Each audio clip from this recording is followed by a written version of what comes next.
હું ગુજરાત આંગણવાડી કર્મચારી સંગઠન મહામંત્રી કૈલાસબેન રોહિત.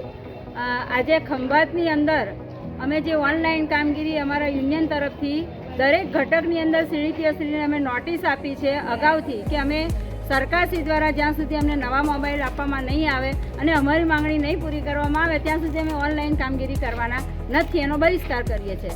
અને સાથે સાથે બાળકોના પોષણને ધ્યાનમાં રાખી અને બાળકોનો અમે પૂરક આહાર ચાલુ રાખ્યો છે, આંગણવાડી કેન્દ્ર ચાલુ રાખ્યા છે, રજિસ્ટરની દરરોજની અમે કામગીરી પોતાની ફરજ બજાવીએ છીએ. તેમ છતાં આજે ખંભાતની અંદર અધિકારીઓ, સ્થાનિક અધિકારીઓ દ્વારા આ બહેનો જે એપ્લિકેશનમાં કામ નથી કરતી એમના વતી અધિકારીઓ જાતે એવીટીની કામગીરી કરી અને એના રિપોર્ટ ખોટા ગ્રુપમાં મૂકી અને બહેનોને અંદરો અંદર લડાઈ રહ્યા છે. અને આ બહેનોના જે આંદોલન ચાલે છે ઓનલાઈન કામગીરીના બહિષ્કારનું, એને નબળું પાડવાના પ્રયાસ કરી રહ્યા છે.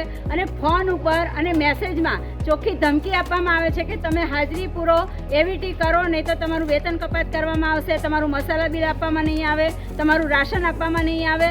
તો અમારી માંગણી આજે અહીંયા જ છે કે અમે સરકારશ્રી પાસે માગીએ છીએ, અમે તમારી પાસે નથી માગતા. પણ તમારે જો કામ લેવું હોય આ બહેનો પાસે તો સરકારશ્રી આપતા આપે. હાલ તમે અમને નવા મોબાઈલની વ્યવસ્થા કરી દો તો અમે અત્યારથી જ કામ ચાલુ કરી દઈશું. આ કહેવા માટે અહીંયા બધા ભેગા થયા છે. અને જ્યાં સુધી અધિકારી મોબાઈલ ના આપે ને ત્યાં સુધી ઊભા નહીં થઈએ. એટલે ધમકી આપવાની બંધ કરે મહેરબાની કરી. અને એવીટી સુપરવાઇઝર કરે છે એ અહીંયા બેઠા બહેનો પાસેથી ફોટા મંગાવે છે કે તમારા કેન્દ્રના ફોટા મોકલો, તમે ઓનલાઈન કેન્દ્રમાં છો કે નહીં એ તમે લોકેશન મોકલો. એટલે આ બધું છે એ ધમકી બંધ કરે, નહીં તો અહીંયા મોબાઈલ લીધા વગર કોઈ ઊભું થવાનું નથી.